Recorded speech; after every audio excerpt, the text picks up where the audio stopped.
Hello and welcome to Paul Runs Daily. I'm about to head out for my daily run, and during the run we're going to have a chat about my training week so far, and we'll also have a look forward to next Saturday's Manchester Backyard Ultra. On the plan for today is 2 hours of backyard ultra training, so it's going to be a mixture of running and walking, probably around 13-14k. It's just started raining, so we've got the jacket on. Missus itching to get out, so let's get cracking. See you all in a bit. Looks like we've managed to dodge the rain so far. Had a little bit of a false start. Missy heard some cars backfiring and decided she wanted to go home, so we doubled back, dropped her off, and I'm going to go out on my run on my own. The intro and B-roll footage today is from yesterday's run with Billinge Running Club. It was a great run in fantastic weather, and we had a look at the first half of December's Beacon Bash race. Finished up with about 21k and a lovely coffee and cake at the Gasket Biker Cafe.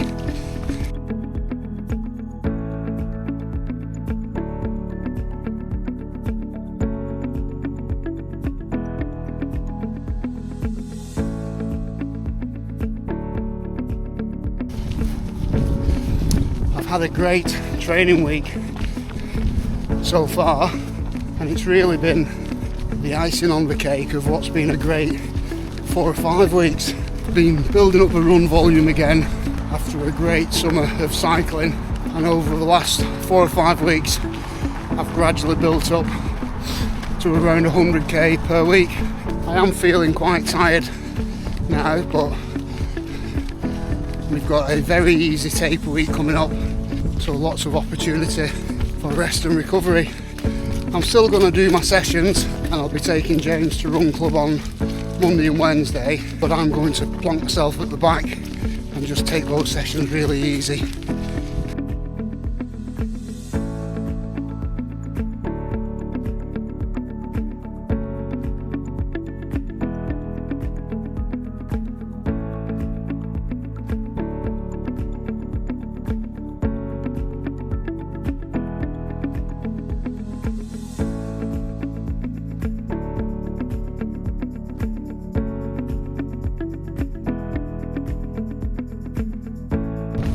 I only got my entry to the Backyard Ultra last week, so I haven't really had a big build up to the event, but I'm coming from a decent base of running, and with the last 4 or 5 weeks I feel like I am pretty well prepared for it.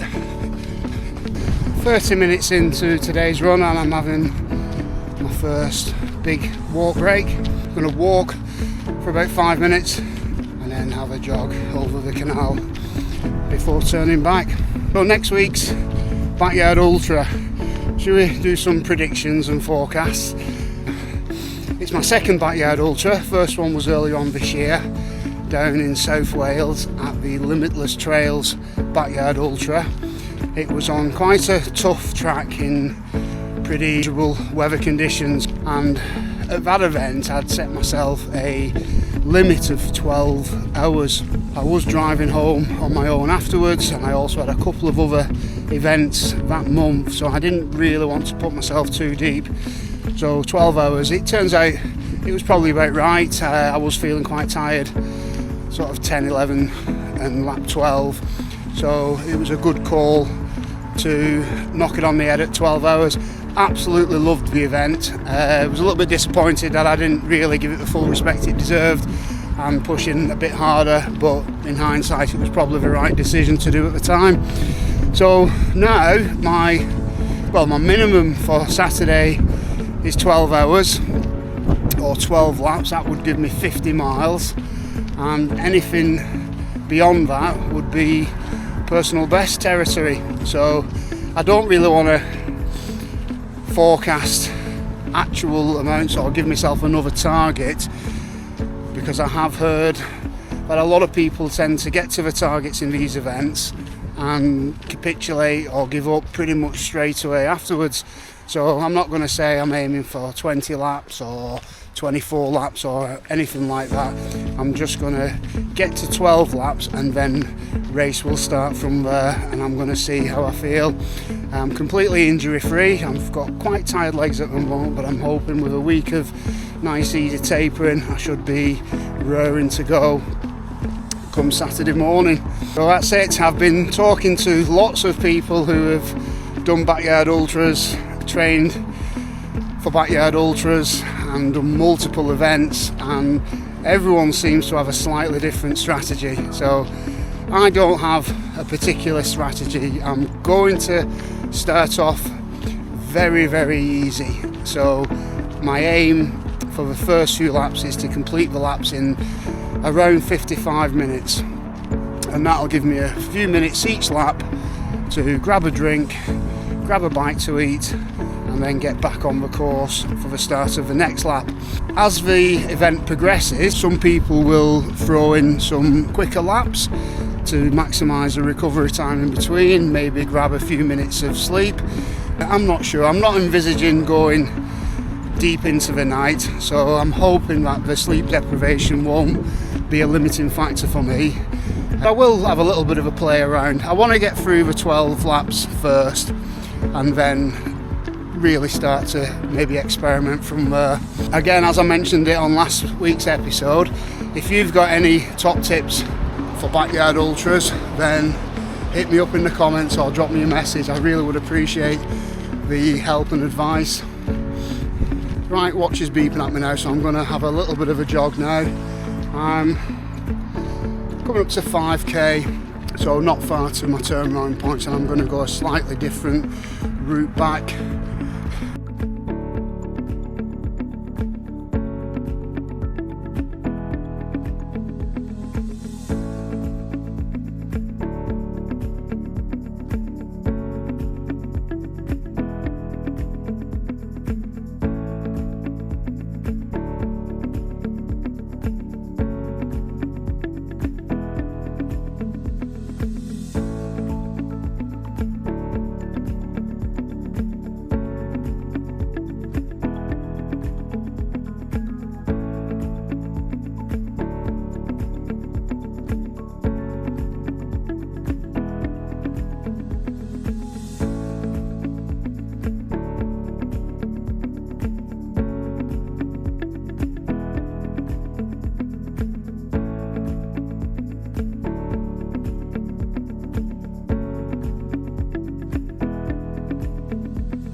And that's 6.7 k's in 52 minutes, so a little bit quicker than I was hoping for. So what I'm going to do for the next hour is I'm going to start off with quite a long section of walking, and then I'm going to reduce the running elements to just a couple of minutes each, and we'll see if we can squeeze that distance out to about 57-58 minutes. What I don't want to do is end up crawling the last few hundred metres just to come in at a specific time. So I want to try and get the effort to be quite even. I don't know the course on Saturday. Apparently there is one hill. I don't know how long it is, how steep it is. So it'll probably take a couple of laps just to get into a rhythm and to time when to walk, when to run, and get the lap times as even, as consistent as possible. But we'll see. I feel pretty fresh despite having tired legs from the last few weeks of training. You know, it doesn't really feel like I'm adding any fatigue into my body. So I'm hoping with a really good solid taper for the next week, I'll be fresh as a daisy for race day.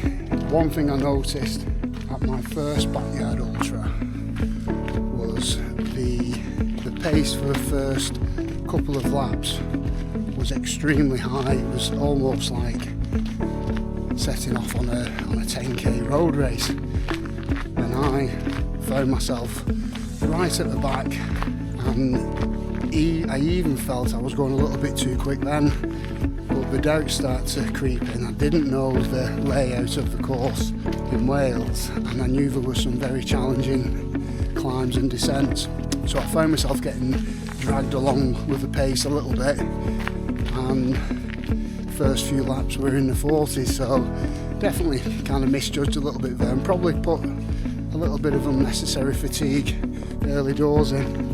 And quite a few people had only gone there to do a couple of laps as well, so within 3 or 4 laps the field was starting to thin out quite a lot, and as we got past the 6 hours then it really did thin out, and it ended up there was only really a dozen or so people who were carrying on each lap. So, and some people then were doing similar to me, just doing 12 hours, and they were looking at a solid training session out of it and pushing quite hard on each lap. Watching some of the YouTube footage of previous backyard ultras, and especially the events where you get people going on and on and on and on, and I just find it incredible how they can have that mental resilience to keep rolling on every hour, on the hour, getting a couple of minutes sleep here and there, eating, drinking, looking after their feet, and just keep going with a smile on their face, hour after hour after hour. And I think the current world record is 104 laps, which is just incredible, over 400 miles.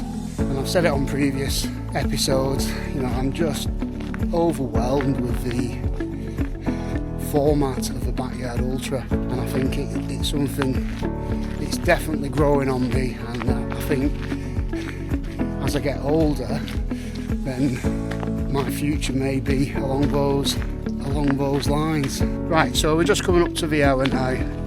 I'm going to have a 30-second static rest at this fence, and then we're going to start the next lap.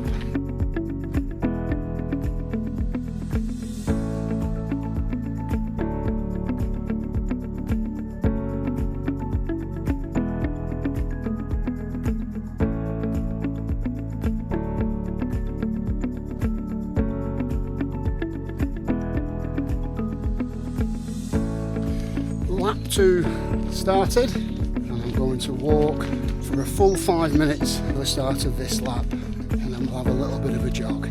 It's actually getting quite warm now. It was raining when I first started, so I've got a waterproof jacket on and a long sleeve base layer, and now I can feel myself getting quite sweaty. Forecast is looking reasonable for next week. It is going to go a little bit cooler, and there is a chance of rain. As always in the northwest of England, there's a chance of rain even on a sunny day.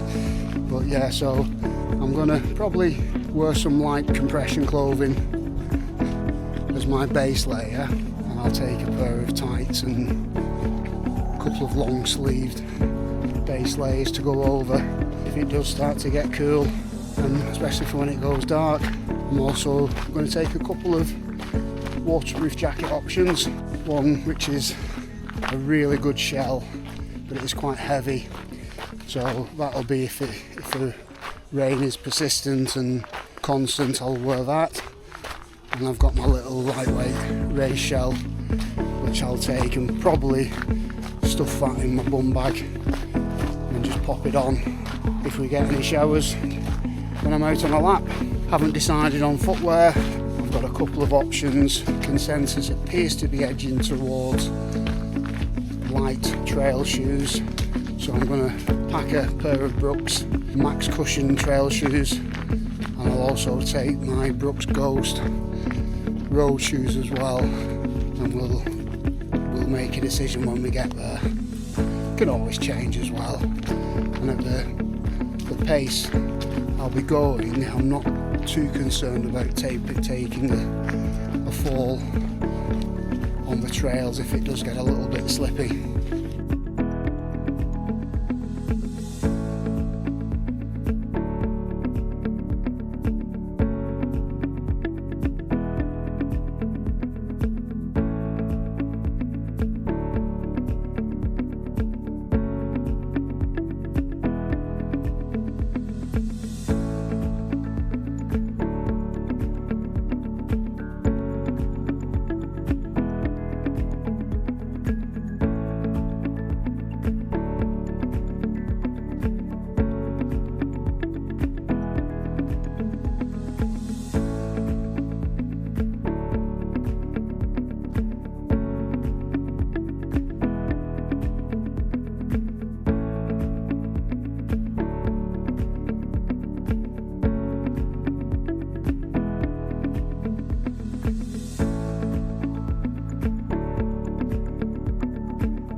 that's 5 minutes, so I'm going to have a little jog now, and then we'll have another chat later on. Right, back into the home woods now, so just a few hundred metres to go, and timing on that lap interval was much better, and I'm actually getting quite surprised at how much walking you can do in 6.7k and still finish well within the hour, so all looking good. So we'll end the video there. Hope you've enjoyed it. If you've made it this far, why don't you consider subscribing? Hit the like button. I don't have very many subscribers, so it really would mean a lot if you did. So my name's Paul, and that was Paul Runs Daily.